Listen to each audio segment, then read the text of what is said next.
Hello. This week's topic is going to be on financing your college education. So, how do you plan on paying for the bachelor's degree through financial aid and scholarships? So, it's something that people think about, but they don't crunch the numbers to figure out how am I going to be able to do this. I feel that that doesn't happen until right before they're getting ready to transfer, or they get their award letter and know what the cost is going to be for attending a university. So it really is something that you should start thinking about as soon as possible. Having the conversation with people that can help you through that process is something that you should be doing now and not waiting until right before transfer. All right, so it's not just the price of attending the college. It's not just the tuition cost that you need to think about. So if you go to buy a car, you're going to have a car payment, but you're also going to have to pay for gas and maintenance and insurance and repairs when those happen. And so you have to think about this as a long-term investment. And it's the same thing with going to college. And so it's not just the price of the tuition, but it's everything else that goes along with that.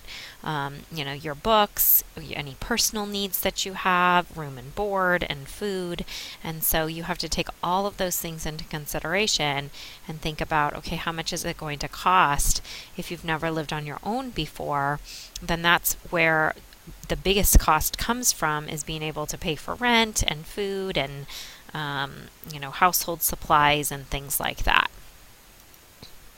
So if we look at UCLA for a 9-month budget, the tuition is $12,918. They put books and materials at about $1,600. Your transportation really depends on what you're doing. So are you taking a car? Are you riding a bus? Are you riding a bike? So, what is it that you're doing? And so that transportation is going to vary. Your personal needs, they estimate at $1,600. It could be more, it could be less. So it's just going to depend on what those needs are for you. Health insurance at $2,100, and then room and board. If you're living on campus, they say it's about $15,000. Off campus, it's $10,000. That seems a little bit low to me, but that's what they have listed on their website. So a total of $33,000 for 9 months, and so you really have to look at that and see, okay, how can I bring that cost down? Will I be receiving financial aid? Is that going to help with the tuition? What can I do with room and board? Is there a family member that I can live with? And so really having that thought process now and not waiting until the very end. So who's going to pay for this? One, it depends. Are you an independent or are you a dependent? And so you are considered a dependent by the federal government until you are 24 years old, you're married, you have a child of your own, you're a ward of the court, or you've served in the armed forces.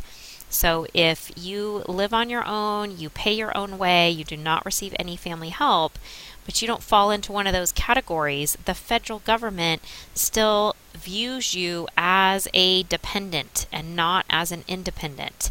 So I have this challenging conversation with students all the time of, well, my parents don't help me out. Well, according to the federal government, they do in some way. So they can continue to look at your family's income. If you are an independent student, you meet one of those criteria, then it will just be your income that the FAFSA is looking at. For those of you who have moved out from another state to California, residency for admissions purposes and for tuition are different.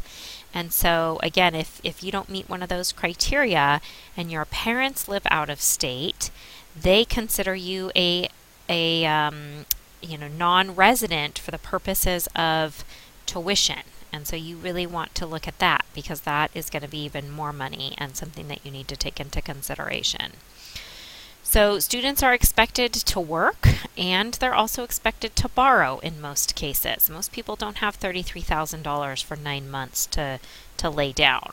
And so it's not that everything is going to be covered by financial aid. There's an expectation that students will work and that they are going to have to borrow some. Parents of dependent students are expected to help based on their financial strength.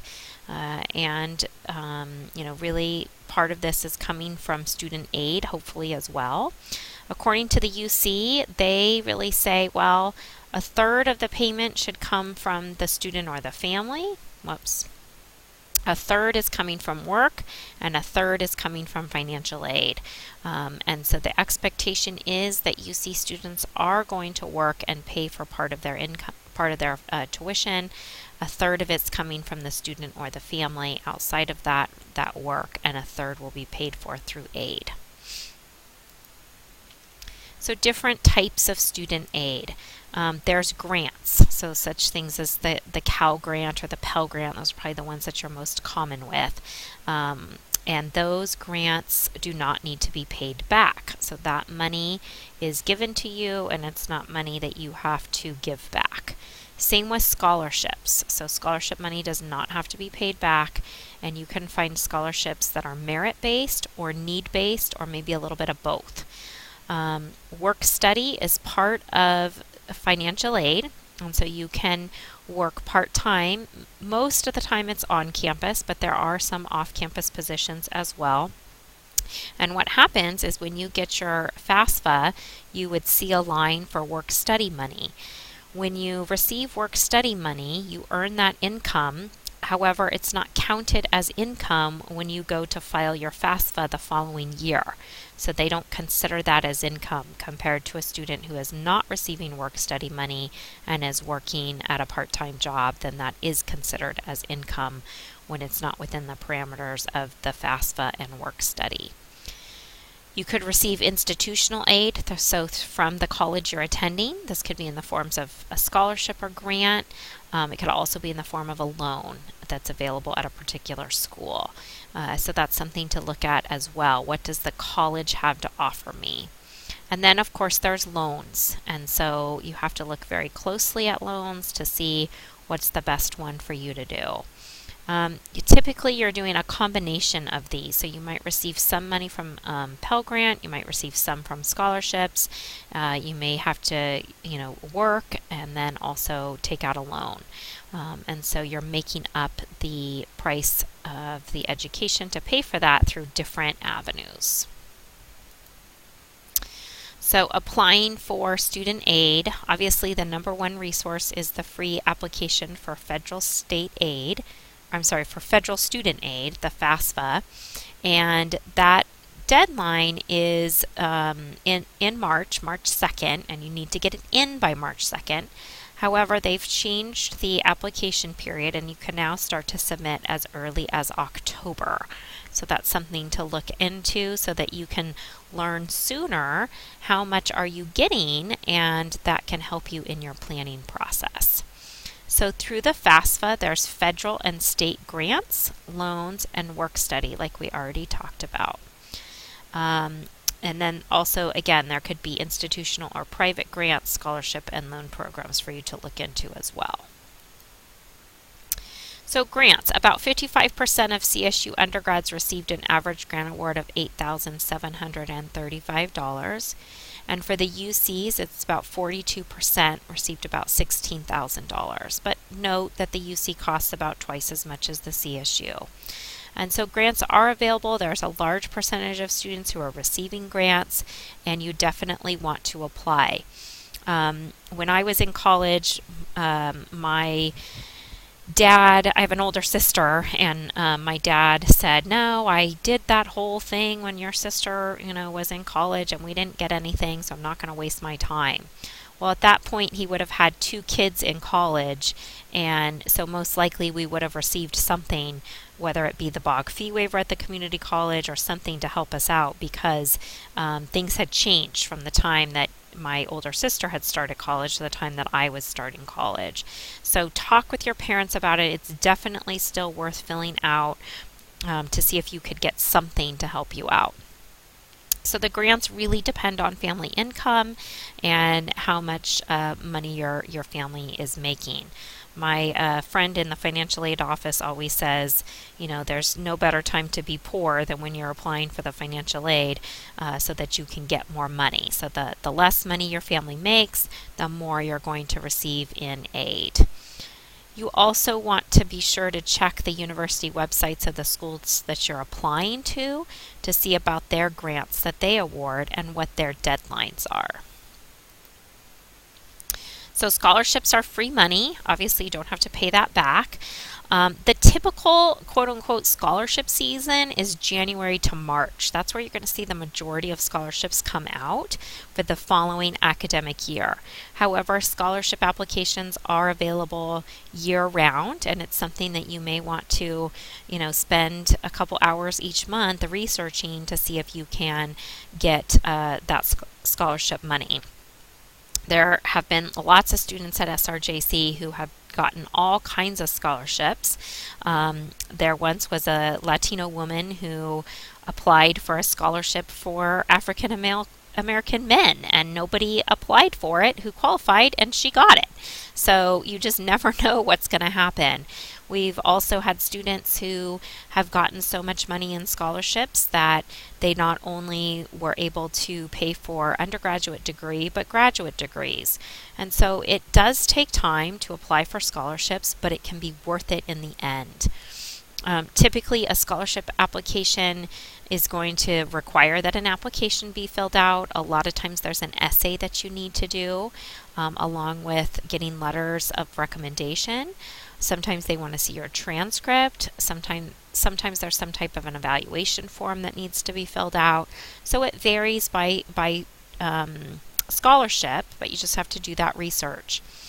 A lot of times the essay is very similar. Tell us about yourself, tell us what you're working towards, how are you going to benefit from this scholarship. And so once you write one scholarship application, it's somewhat easy to tweak it for other scholarships as well. If you research SRJC, one of the reasons why we come up as a very rated really highly in the nation is because of what's called our foundation. Our foundation is like our money in savings, and a lot of that is for scholarships. We have very healthy scholarships. One of them is the Doyle, of course.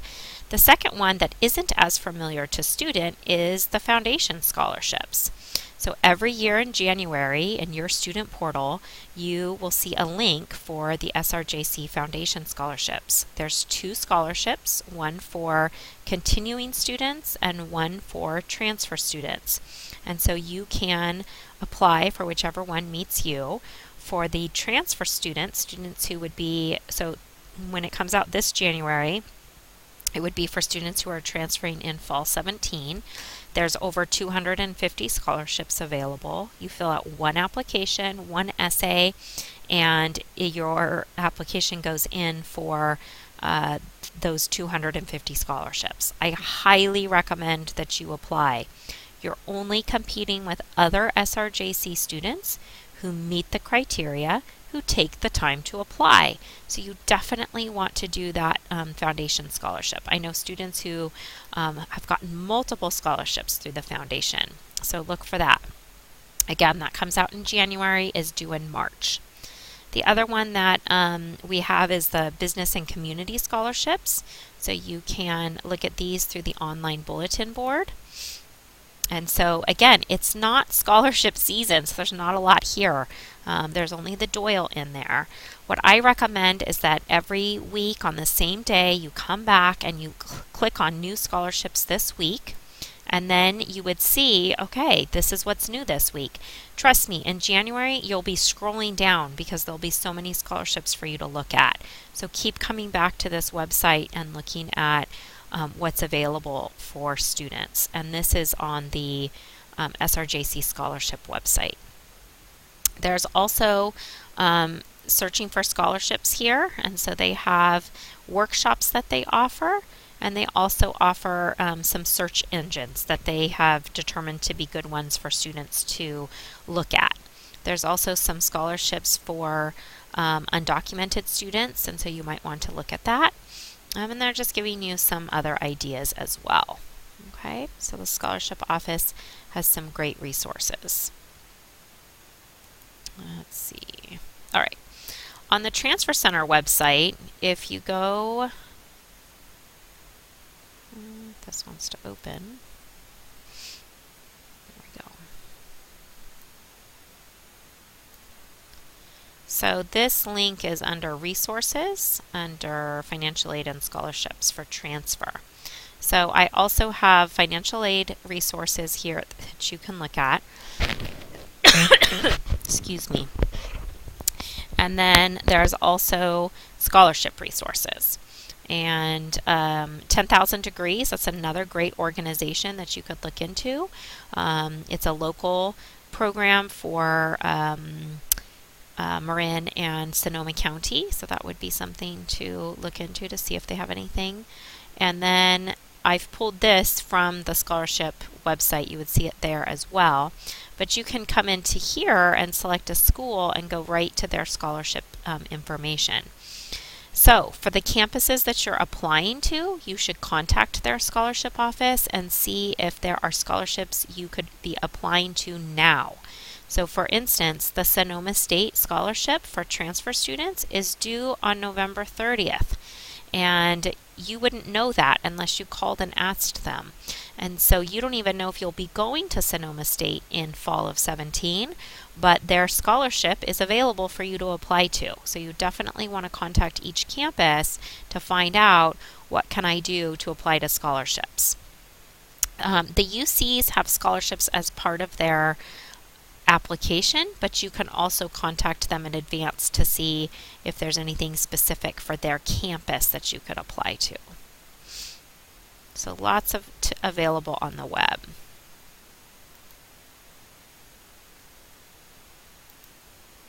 All right, so just some helpful hints. Before you start, make sure that you really look at the requirements to make sure that you qualify. The last thing you want to do is a bunch of work and then realize that you didn't qualify for the scholarship from the beginning. Make sure your application is complete before you submit it. I mean, that's pretty obvious, but the last thing you want is to be eliminated because you left something off of the application. You know, really check grammar and spelling, make sure you're not text writing, making sure that you're capitalizing your I's and things like that. Answer the questions completely.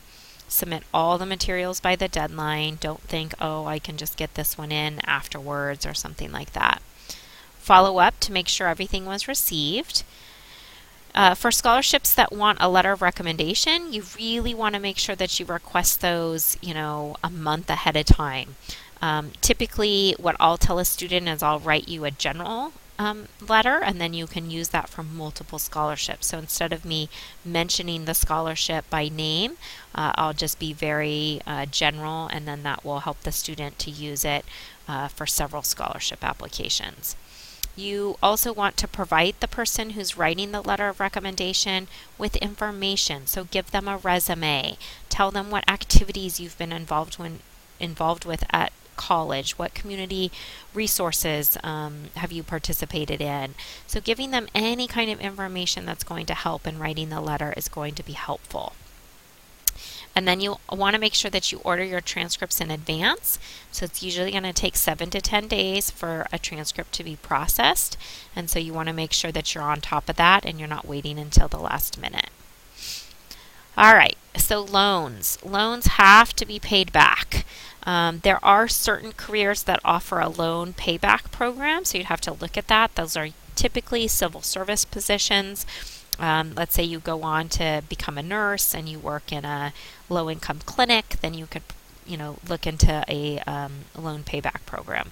For teaching in certain districts, there's loan payback. So you just have to do that research and see what's available. So there's federal student and parent loans that are best fit for most undergrads. They typically offer the lower interest rate. So that's what you're looking at, is that interest rate.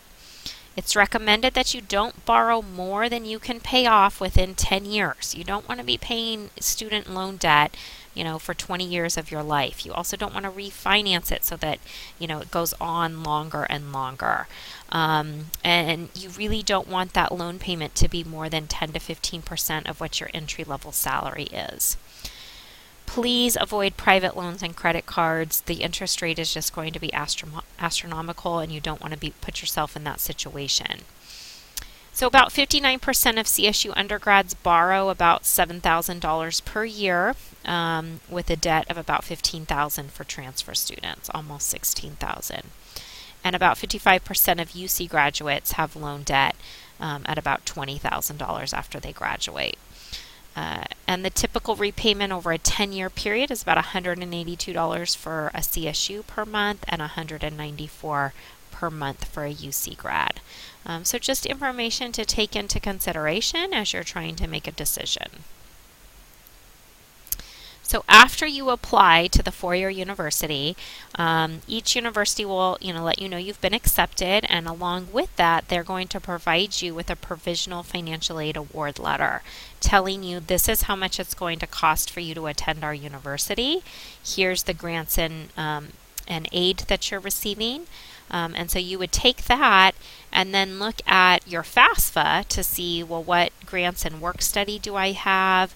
Subtract that out to get your net cost, and then the rest is going to need to be covered through loans, scholarships, or work. And so you can get an idea, and then you can compare each university to determine what's the best cost for you. So a lot of times the UC, because it costs more, they're going to supply more in student aid. And so you may find out that going to the UC is going to cost about the same as going to a CSU. I never tell students to discount a school just because of the cost. See what can happen. You just don't know. And so give yourself that opportunity, apply, and then you can make that determination as what's the smartest choice for you. If you're an undocumented student and so you have AB 540 here at SRJC, that will also go to the CSU and the UC. And so you can fill out the same paperwork for AB 540 at whichever campus you're going to go to so that you pay the California resident tuition. And then you can also now apply for those private scholarships based on merit or need through AB 130, so that's something to keep in mind as well. And on the Transfer Center website, I do have for each CSU and UC resources for the AB 540 students, the Dream Centers and things like that at the CSUs and UCs. You can find that on the Transfer Center website.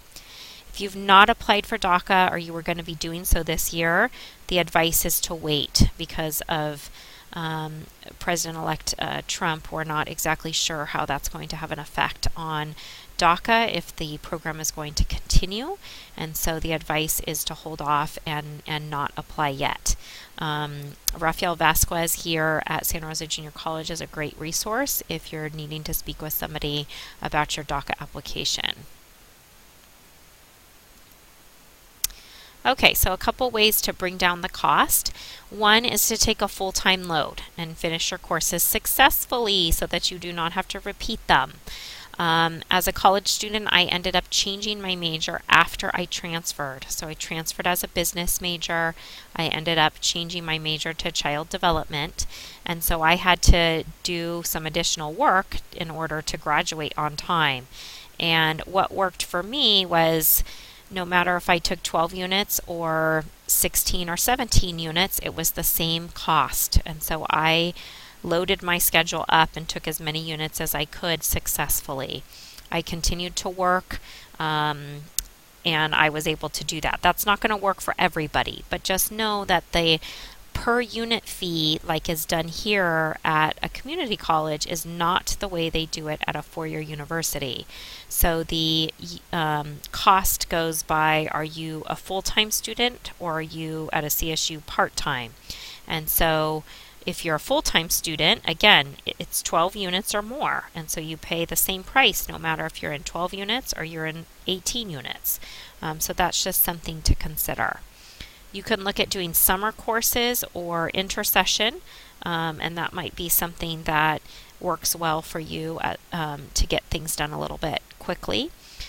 Looking at living with roommates or living at home. If you're going to go to Sonoma State and you can bring that cost down by continuing to live with your parents, I know for some of you maybe that's not ideal, but it is going to save you money.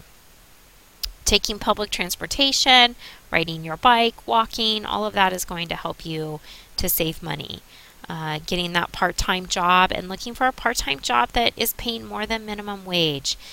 And ideally, if you could get a part-time job that is related to your major, that's going to help you in the long run. Looking for used books or renting when possible. Using your student status to get discounts. I loved that when I was in college, using that student ID card to go to the museums in San Francisco or attend a play or whatever, using that to do fun things for free or at a discount. This is really important advice. It's time to live like a student when you are a student so that you don't have to once you graduate.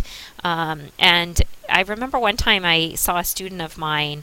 He had been in a class with me, and I saw him in the hallway in Bertolini, and I asked how he was doing. And I said, well, I've gone down to part-time school. I'm working more. And I said, oh, why did you decide to do that?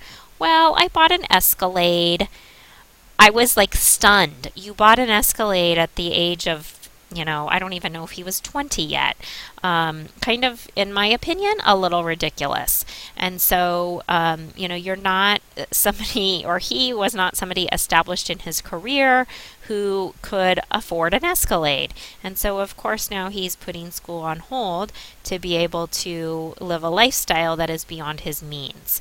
And so it's important that you recognize, this is not the time to be carrying a Louis Vuitton purse and driving an Escalade if you can't afford it because you're a student. That will come, hopefully, if that's what you're striving for. So live like a student. Put away that credit card. Do not charge things. It's going to hurt you in the long run. So be sure that you're being smart with your money and that you're living within your means. I remember in graduate school, a couple girls, they were, going to Tahoe to ski over winter break, and over spring break they were going to Cabo. And I said, how are you guys doing this? Oh, we're just using our financial aid money. And so, again, just being smart. And when I say financial aid money, I mean loans. It wasn't, their grants. So you just want to be smart and ask questions. Ask questions of the universities. How can I bring the cost down? If you're looking at out of state and the private institutions, having those conversations with them, like I said a couple weeks ago on, you're my first choice, but the sticker price is hurting me. So what can you do to work with me? So just asking questions is one of the most important things that you can do, and not putting off these hard conversations, but to really figure things out is how am I going to do this? All right, so in our homework this week, there's going to be a scholarship a research assignment for you to complete, and so that will be assigned. And I think that's it for this week. All right, I will talk with you next week.